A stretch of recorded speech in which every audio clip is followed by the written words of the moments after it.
first job was writing obituaries for a small town newspaper.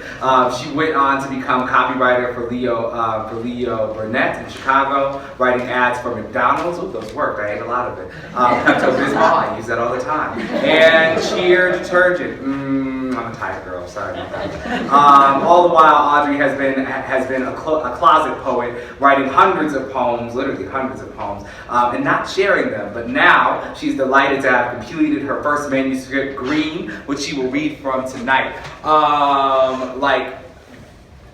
It could have been a closet poet for too much longer. The poems were like dying to come out of those closets, trust me, and be their gay little merry selves. Not actually gay, but you know, the old gay before it meant to black people. But a like knockdown, fabulous poet. It was an honor to read these poems. They're truly fabulous. Everybody, please, a round of applause for Audrey coming to the stage.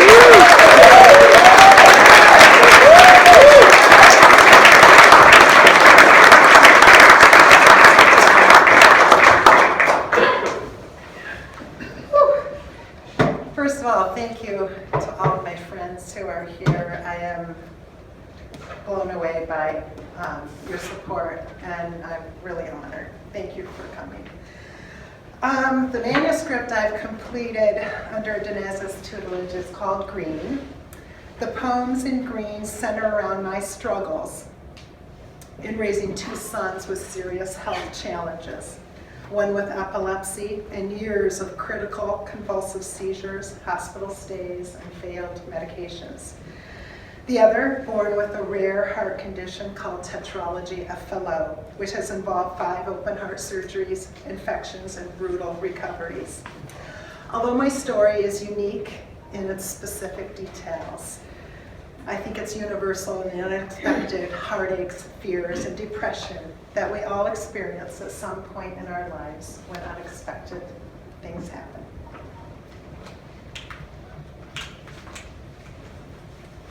My first poem is called Counting All the Cracks in the Sidewalk. Count how many times you have driven around the lake, your car on an endless merry-go-round.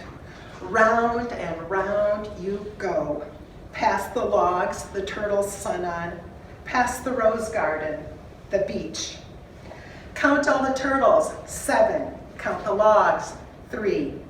Count how long it takes the girl in the bikini to stub out her cigarette in the water. How quick the ember dies, sizzles to nothing. Count the thud of your tires. Count the thud of your heartbeat. Count how many times your sweet, sick child kicks at the car door, screaming, I wish I were dead, I wish I were dead.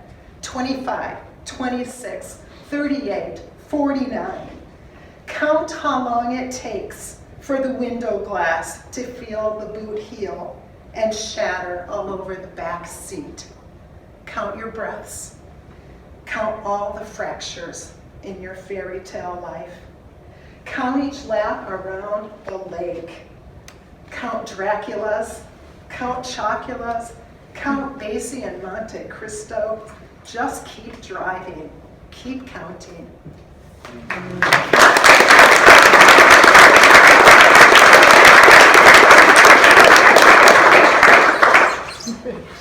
The next poem I'm reading is a summary of what my answers sometimes sound like when people ask me how things are going. And I cannot even put my responses into full sentences. It's called Only for Soldiers. But I, and how was I? It has been just so. All the calls to ambulances blaring there, blood all over the lips ripped in, teeth shattered like against the side of the edge of one time onto a hood of a brain swelled up like even in the seat of as its wheels touch down at all those broken stitches to the stitches in the 50, 100, 150 pounds of solid falling into my arms, body a concrete, sizzling with, and did I say, onto the hood of a flew right through. Bicycle landed in a nearby tree.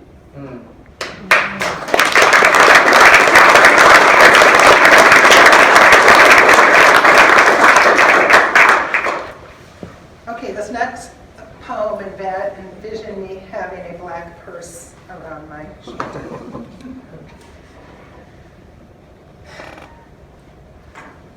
My purse, it is the black spleen of my day, engorged with constant lies.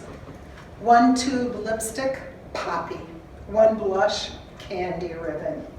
One button, yellow, found on the floor of an ambulance. One parking stub, blue, from a hospital, not sure which one. One medicine bottle, brown, marked Valium, used in case of convulsive seizure. The rubber stopper, thumb worn, cracked from overuse. Hunched back off my hip, it swings back and forth, this organ vice to my thigh, swollen with credit, insurance, reminder cards, even a punch tab from the pet store. For every 10 bags of lamb nuggets, I get a free bag. The clerk always asks, and would you like to donate to the animal shelter today? Of course, it is good karma. When the homeless man on the corner begs for his 10, my hands fumble for the granola bar at the bottom of my spleen. Here, I don't have any cash. He looks at the bar, aghast. This all you got? I struggle to hold it all in, loaded with corpses, dragons, voices, choices, pens with no tops, bang against nickels and dimes. Receipts from Target, Costco, the doctors, the therapist, the woman who says she can heal through the touch of her hands. A jar of Xanax rattles around the side pocket, shouting through the seams. Empty out, empty out, empty out.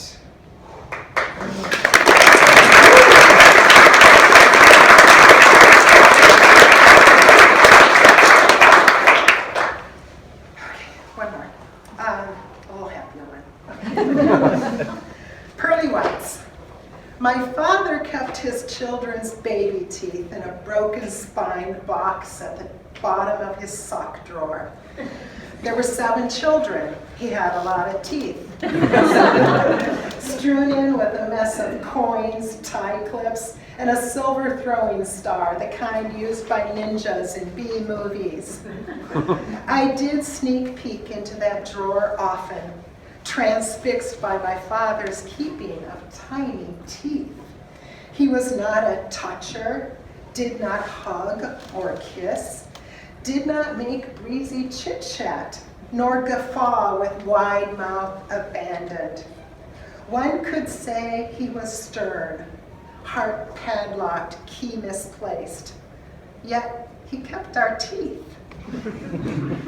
Once a mother, I too became a tooth collector, each little nib of ivory that dropped out of my toddlers' mouths, as if these tokens would somehow preserve my children forever. Where my father felt a need to hide the teeth of his most tender emotions, I carried mine, one might argue, too close to the gaping gums, spilling the teeth out onto my palm in the worst of moments, fingering them around in little circles across my skin, putting them on my tongue and tasting the rusted blood. I needed this. My children were still here, still alive. I had their teeth to prove it. When I spit them back into my fist and shook my wrist, tempting the perfect roll of dice, oh, how lucky I felt.